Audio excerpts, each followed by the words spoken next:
rese. Orangnya aja nggak mau ditolong kok, ya kan? Orangnya aja nggak mau ditolong, kenapa kita jadi rese, saudara? Yang mau ditolong aja banyak kok. Orang mau ditolong banyak, emang cuma Saifuddin di dunia ini yang butuh pertolongan, ya. Sudah saya bilang jangan tolong dulu karena ATM-nya ada di tangannya istrinya. Dikuras habis itu nanti saudara ya. Semua uang-uang itu bisa dikuras habis nanti sama istrinya. Jadi Anda nolong ngirim uang ke Saifuddin, uangnya dipakai buat Indahoy, si Febri sama si Sarah saudara. Goblok namanya itu kamu tuh. Tahu? Itulah tahu ya. Kenapa semua harus jelas? Saya itu sudah terbiasa ketemu sama orang-orang tolol begini saudara ya. Ya kita nyumbang duitnya nggak taunya buat ngehe saudara ya. Saya itu paling ya nyumbang duitnya buat beli BMW baru, nyumbang buat beli rumah baru saudara, maglong saudara ya buat buat pesta pora. Sementara kita nyumbangnya lagi ngeden-ngeden ya. Ada sumbang iPhone 9 waktu itu zaman keluar iPhone 9 pertama kali. Dalam hati pendeta tolol, pendeta edan, emang saya goblok kayak jemaatmu yang lain. Langsung, iya Pak Pendeta, saya pulang dari Singapura, saya tidak pernah ke gereja itu lagi. Tidak pernah kaki saya menginjakan gereja itu lagi, saudara. Emang saya tolol, saudara. Sumbangan tentang iPhone 9. Sementara dia masih pakai iPhone 8, saudara. iPhone 7 waktu itu ya. Masih pakai iPhone dan masih bagus. Kenapa Anda kudu pakai iPhone 9, saudara? Pendeta loh, saudara. Buat apa? Karena saya ini pecinta iPhone, Pak. Pecinta Apple, Pak. Gundul ngope yang saya saja handphonenya pakai set 1 juta, saudara, waktu itu. Bangsat nggak ini pendeta? Bangsat lah, saudara. Dia tahu handphone saya pakai ZTE harga 1,6 juta, saudara. Dia pakai iPhone yang harganya waktu 9 juta, minta ditalangin dulu, saudara. Kan bangsat ini pendeta. Ngerti, saudara? Saya sudah pengalaman dengan orang-orang bangsat seperti ini. Makanya kalau kita mau nolong orang, kita bikin rencana ABC, saudara. Itulah, saya sudah pernah ditipu sama donasi untuk yayasan. Wah, pusing, saudara. Habis-habisan saya, saudara ya. Dulu harusnya saya udah pasang badan langsung, udah nggak kemana-mana, saudara. Tapi waktu itu gengsi, harga diri, saudara ya. Nah, karena Saifuddin kena nih ya, istri saya kerjasama polisi. Kenapa? Iya, ya kan? Dengan sendirinya. Sarah kan pengen mendapatkan kenikmatan hidup. Dia kan bukan. Anda pikir Sarah itu sudah lahir baru? Belum, saudara. Ya, serius. Sarah itu, dengarkan Nabi ke-26 ngomong, Sarah itu belum lahir baru. Yang dia ngomong tentang Tuhan itu bullshit tai semua, saudara. Percaya saya, saudara. Saya kenal siapa Sarah itu, saudara ya.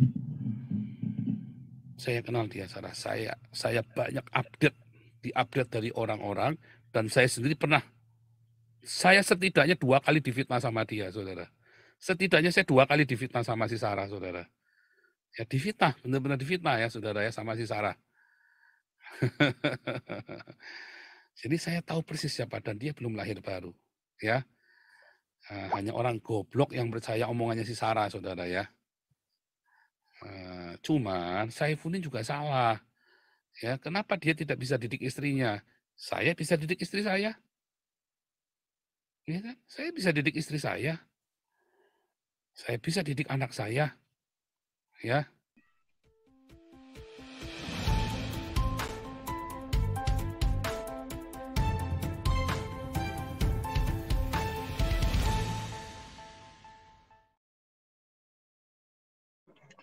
Assalamualaikum warahmatullahi wabarakatuh. Berjumpa lagi dengan HMC Indonesia Channel Kota Berita yang menyajikan informasi seputar dunia debat lintas agama yang tepat, cepat, akurat, dan terpercaya.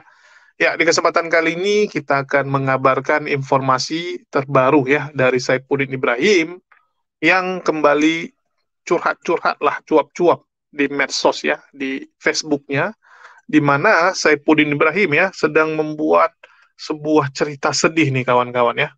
Ini benar-benar mengandung bawang ini. Ya, cerita yang mengandung bawang karena kita akan sangat sedih melihat Saifuddin Ibrahim ya yang dilaporkan oleh istrinya menurut Saifuddin ya. Jadi kita bacakan dulu kisah sedih tersebut biar teman-teman lihat. Saya juga ikutan sedih mendengarnya ya. Jadi di sini ditulis, istri saya ya kerjasama dengan polis atau polisi ya untuk menangkap saya. Jadi istrinya dibilang bekerja sama dengan polisi untuk menangkap Saifuddin Ibrahim. Mereka satu tim ke Amerika, Washington DC, dan ke California. Intinya, agar saya mau balik ke Indonesia untuk menghadapi proses hukum. Tapi saya tidak mau. Saya hanya berdoa dan percaya pertolongan Tuhan sempurna. Istri saya sudah 3 minggu, istri sudah 3 minggu, WA, FB, Instagram diblokir, ATM dikuras habis. Kalau saya masuk penjara, dia bayangkan akan banyak mendapat uang. Dalam keadaan kepepet, saya berdoa biarkan Tuhan tetap bersama istri dan anak-anak saya. Ya, jadi ini postingan dari Saifuddin Ibrahim, dan kita akan komentari dulu sebelum kita lanjut ya ke fakta-fakta selanjutnya. Yang pertama ya, istri saya kerjasama dengan polisi untuk menangkap dia ya. Ini apakah benar? Ya kita tidak tahu. Setahu kita tentu saja istrinya itu akan sering dipanggil oleh kepolisian untuk laporan. Karena istrinya saksi ya. Apapun ceritanya istrinya pasti jadi saksi. Dan teman-teman bisa lihat, ya ini disebabkan karena postingan ini. Hidup ini taat hukum, jangan taat dukun. Kalau mau terjun dunia YouTube harus mental bertanggung jawab, jangan asal cuap. Kalau merasa Kristen ini ditindas, seharusnya melahirkan pemimpin yang takut Tuhan. Kata Alkitab, imam yang rajani, raja yang imamat. Bukan cuap-cuap di YouTube. Contoh yang bagus seperti Henny Kristianto, visi misi melahirkan 1000 pemimpin. Bukan bawa orang jadi pengikut Kristus, tapi buat 2 kali lebih jahat dari sebelumnya. Ya, jadi dia bilang jangan seperti orang-orang yang menyuruh orang menjadi Kristen, terus orang tersebut jadi jahat ya. Ya ini mungkin menyinggung murtadin-murtadin yang jahat sekali, seperti Fatimah Sedekah, ya terus juga ada si Kosman ya, si KC kan jadi jahat ya. Nggak ada guna ngomong di YouTube hanya angin lalu, masuk kuping kanan, keluar kuping kiri, kalau tanpa pemuritan. Yang diperlukan sekarang ini adalah pemuritan, supaya melahirkan orang-orang yang berintegritas dan bertanggung jawab. Kekristenan tanpa pemuritan sama aja bohong. Kalau kata orang, bangka ngerapek ketak.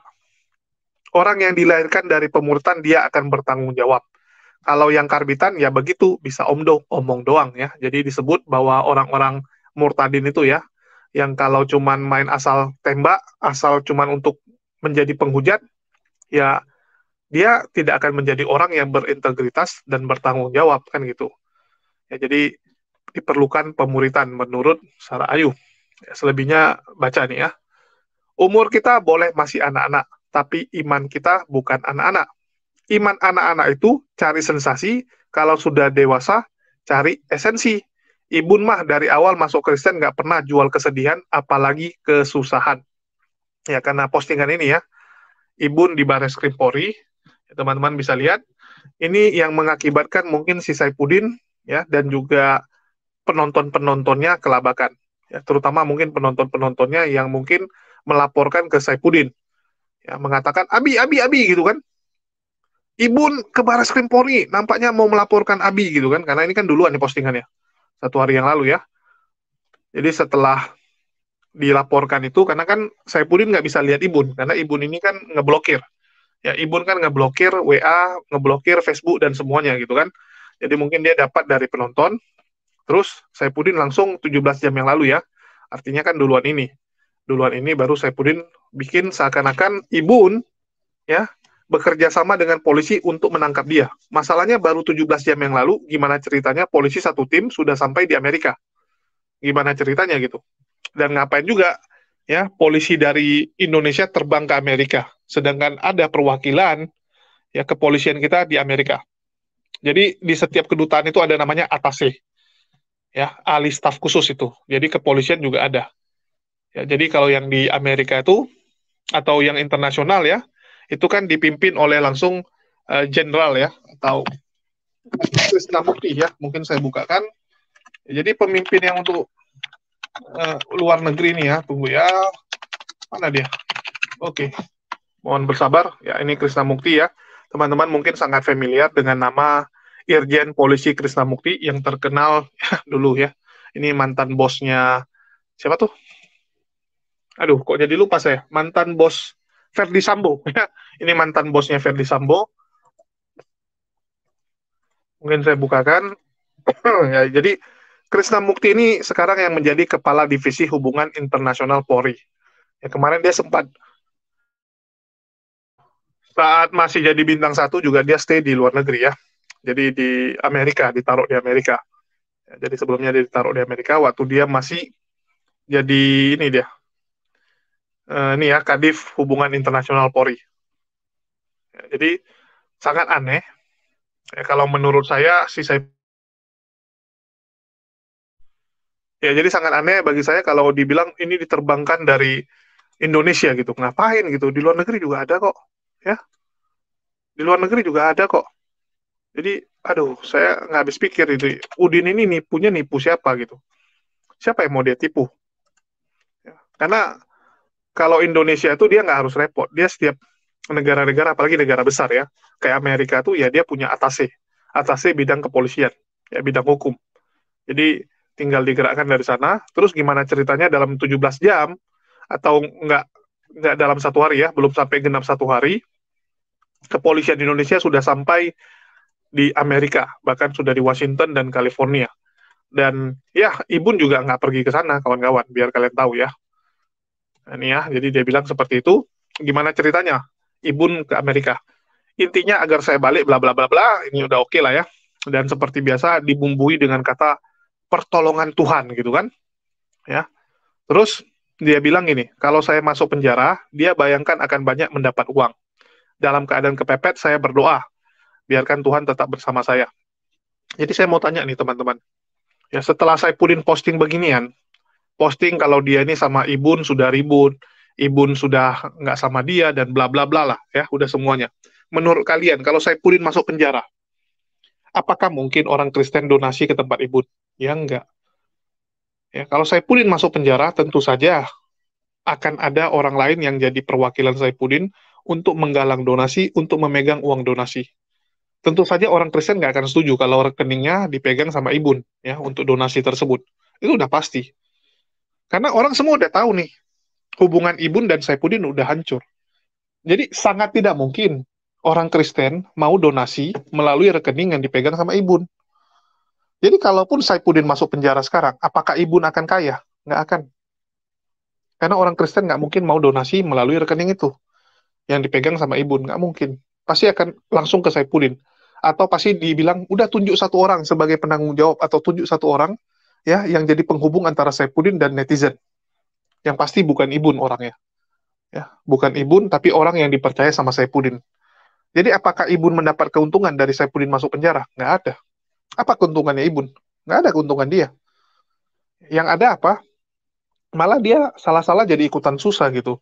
Harus bawa anaknya untuk kunjungi bapaknya kan gitu, kalau anaknya minta ketemu. Jadi statement bahwa Ibun itu akan mendapatkan uang, ya kalau Saipudin masuk penjara ya nggak bisa, kecuali Ibun sama kamu masih dekat, masih kompakan gitu kan. Ya harusnya Ibun ya baik-baik sama kamu gitu, tikam kamu dari belakang, itu baru benar. Dia baru bisa dapat keuntungan dengan cara nikam kamu dari belakang. Tapi kalau ini kan sudah terang-terangan, hubungannya udah hancur. Ya, kalau sekarang ini kan sudah jelas gitu.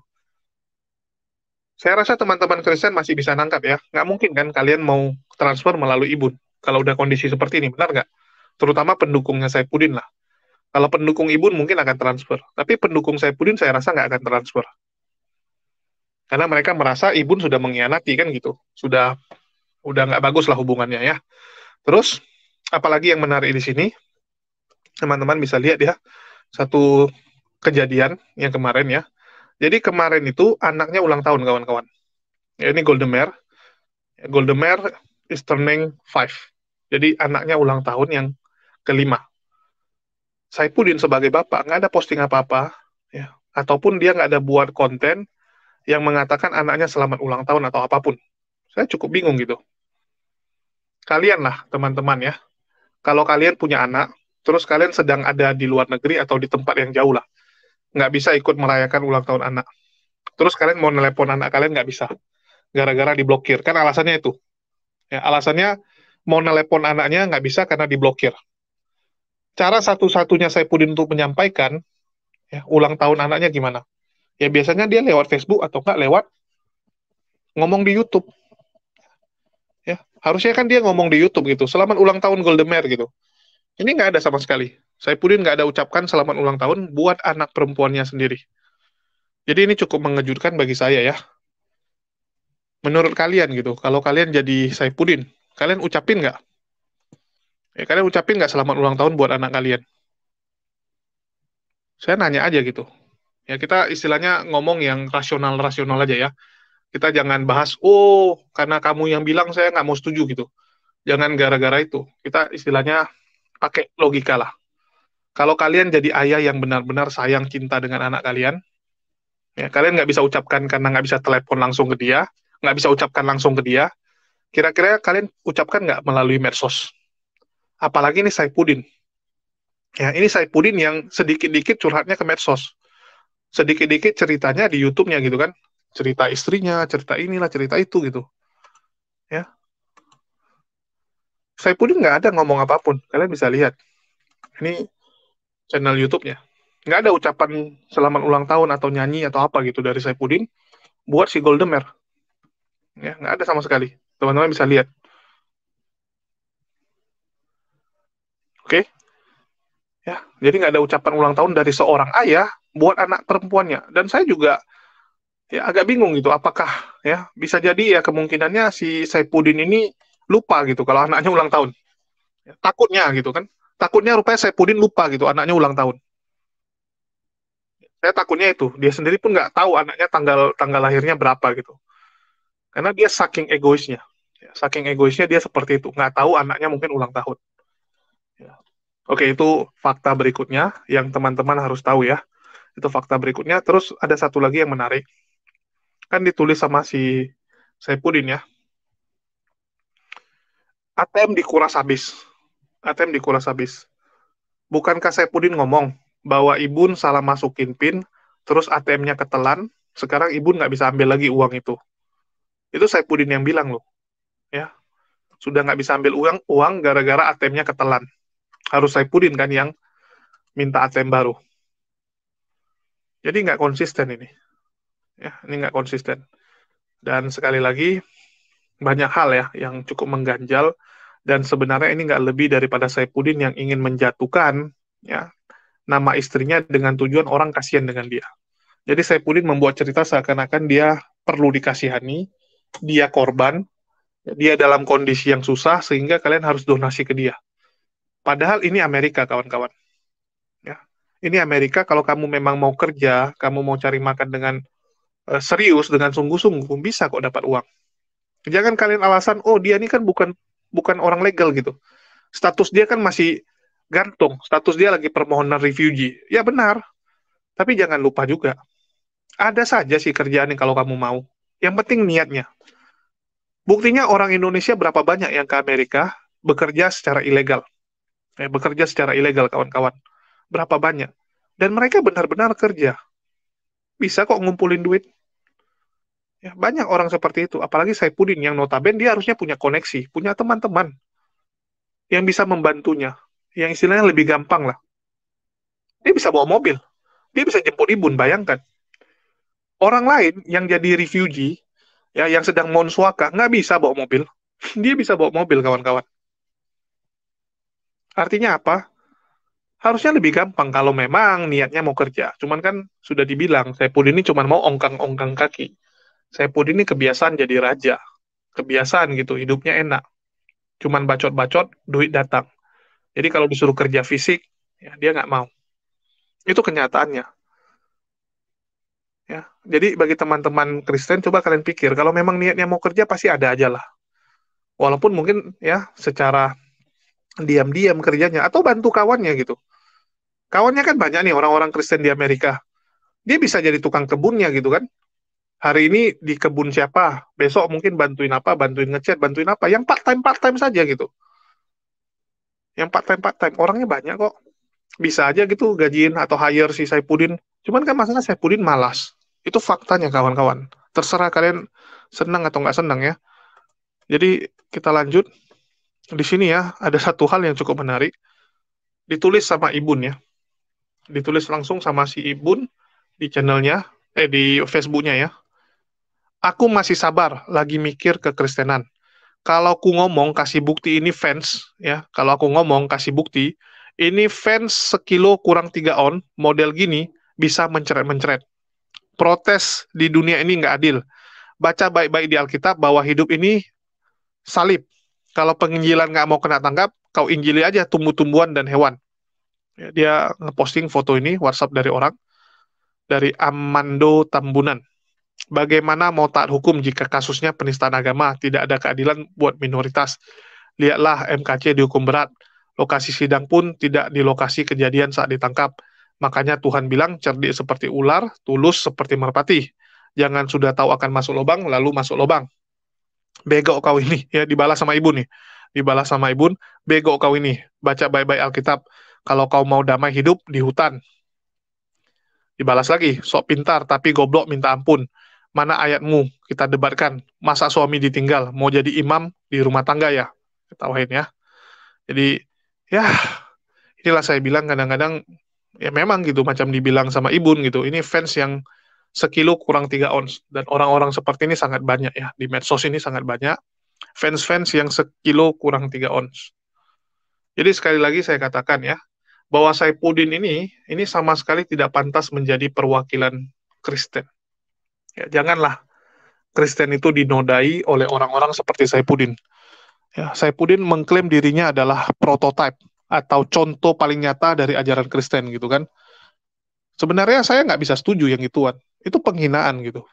Penghinaan atau penistaan kepada agama Kristen dengan mengatakan bahwa role model, contoh nyata ajaran Kristen yang paling sempurna adalah Saipudin. Itu kelewatan.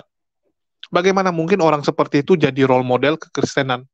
Itu udah penistaan sebenarnya, penghujatan kepada Kristen. Orang Kristen yang benar tuh ya orang Kristen yang baik-baik, bukan seperti Saipudin. Ya, Saipudin nggak mewakili agamanya, dan seharusnya nih disampaikan oleh teman-teman Kristen ya. Harusnya teman-teman Kristen yang speak up, harusnya teman-teman Kristen yang buka suara dengan mengatakan, Saipudin tidak mewakili kekristenan. Saipudin mewakili dirinya sendiri, dan dia mewakili kepentingannya sendiri untuk mencari uang. Ya, dia nggak lebih daripada orang yang menjual agamanya demi makan, ya, demi mengenyangkan dirinya, demi mendapatkan keuntungan. Ya, dia nggak lebih daripada polemikus-polemikus yang kerjanya mencari keuntungan. Yang lebih lucu, menjual agamanya dengan mengatakan bahwa dia adalah role model agamanya. Ini saya bingung gitu. Kalau kalian bilang saya kasar, oke, ya. Dan di sini saya katakan saya kasar itu dari diri saya sendiri, nggak ada hubungan dengan agama saya, bukan ajaran agama saya. Tapi diri saya yang memang belum bisa mengikuti ajaran agama saya secara sempurna, secara baik. Itu saya akui. Saya tidak mengatakan, wah saya adalah contoh agama Islam yang benar. Enggak. Kalau saya salah, itu salah dari saya. Kalau benar, itu dari Islam. Ya. Yang benar dari saya itu dari Allah, yang jelek itu dari diri saya. Beda dengan polemikus-polemikus yang mengatasnamakan agamanya. Wah, inilah ajaran agama saya, begini-begini. Ini kan penistaan. Penghujatan kepada ajaran agamanya. Cobalah teman-teman Kristen kalian berpikir. Ya. Saipudin ini apa sih yang dia buat gitu? Silakan kalian cek. Mohon jangan pakai emosi ya. Jangan pakai emosi dan sentimen. Itulah saya bilang hentikan menonton channel-channel yang kerjanya itu hanya memanas-manasin situasi, hanya memprovokasi, hanya membuat kebencian gitu. Stop. Ya, jangan lagi nonton yang gituan. Jadi sekali lagi, ya si Saipudin ini ya sedang, ya biasalah playing victim, selain sedang bersandiwara seakan-akan dia sangat terzolimi, ya seakan-akan istrinya ingin mencelakai dia. Harusnya teman-teman bertanya, kalau istri kamu sampai mau mencelakai kamu, ini ada apa gitu? Ya, ada apa gitu? Ini orang yang sudah sama kamu bertahun-tahun, ya, bahkan sudah punya anak bareng gitu. Apakah mungkin gitu? Ya, kalau kita bicara, oh motivasinya kan uang. Sekarang masalahnya apakah mungkin orang Kristen transfer uang kepada Sarah Ayu, kepada Ibun, kalau si Saipudin masuk? Nggak mungkin. Ya, itu sangat nggak mungkin gitu. Nggak mungkin dilakukan oleh pendukung Saipudin. pendukung Saipudin pasti akan nyari orang lain yang bisa jadi perantara, atau mungkin langsung ke rekening si Saipudin. Udahlah, kita pakai logika aja lah. Jangan istilahnya main modal emosi aja gitu. Memalukan gitu. Ya. Dan Ibun juga sudah bilang gitu kan, kalau aku kasih bukti, terkejut nanti kalian gitu. Karena nanti kalau dikasih bukti, yang terguncang, yang istilahnya kena sasaran bukan hanya Saipudin, salah-salah kekristenannya yang kena gitu kan. Sama seperti yang Paul Jang bilang gitu. Apapun cerita, Saipudin ini pendeta. Dan dia sudah memalukan. Ya, yang dia lakukan sudah memalukan gitu. Yang kena bukan dia sendiri, jadinya satu gereja kena gitu kan, semua gereja kena. Ya, satu nama pendetanya semua kena semua gitu, yang namanya pendeta. Kan nggak baik gitu. Jadi, ya semoga teman-teman Kristen bisa tercerdaskan, tercerahkan ya. Dan Sarah Ayu ke Bareskrim ya, karena memang dia harus menghadap gitu, pasti ada izin lapor lah. Ya, dia pasti harus melapor misalnya berapa lama sekali, ya, karena kan dia dipulangkan ke Indonesia, ya, dan dia adalah saksi lah. Ya, dia itu saksi untuk kasusnya Saipudin. Apapun cerita, dia pasti saksi utamanya. Jadi itu saja yang terjadi, dan makasih nih buat teman-teman semua yang udah nyimak ya. Makasih buat semuanya, dan kita tunggu saja ya drama-drama berikutnya dari Saipudin dan Sarah Ayu. Kalau kita ini kan cuma menonton, dan nantikanlah kejutannya. Karena saya dapat ini ya, dapat terawangan gitu kan, dapat terawangan akan ada surprise dalam beberapa bulan ke depan. Ya. Akan ada surprise di beberapa bulan ke depan, dan kita nantikan sajalah kejutan apa itu. Ya, jangan kalian penasaran terus nanya sama saya. Nggak akan saya jawab. Nggak akan saya jawab ya. Kita tunggu saja sama-sama surprise yang akan terjadi. Ya. Dan makasih nih buat teman-teman semua yang udah nyimak. Ya, dan terima kasih juga buat teman-teman yang sudah mendukung pekerjaan kami, dan sedikit mengingatkan bagi teman-teman yang tergerak ya untuk membantu kegiatan Jumatan kami, ya karena kita ada buat acara Jumat Berkah, di mana kita membagikan sedikit rezeki ya buat teman-teman yang kekurangan, yang ya masih kurang beruntung. Dan bagi yang ingin join, silakan hubungi langsung ke Elizabeth di nomor WhatsApp di bawah ya. Walaupun namanya Elizabeth, dia Muslim. Jangan ada yang nanya saya, Bang, itu Kristen ya gitu, karena namanya Elizabeth. Enggak, ya. Dia Muslim, tetapi memang namanya Elizabeth. Mungkin itu saja dari saya. Makasih buat semuanya. Dan di akhir kata saya ucapkan, wassalamualaikum warahmatullahi wabarakatuh. Sampai jumpa di konten-konten kita berikutnya.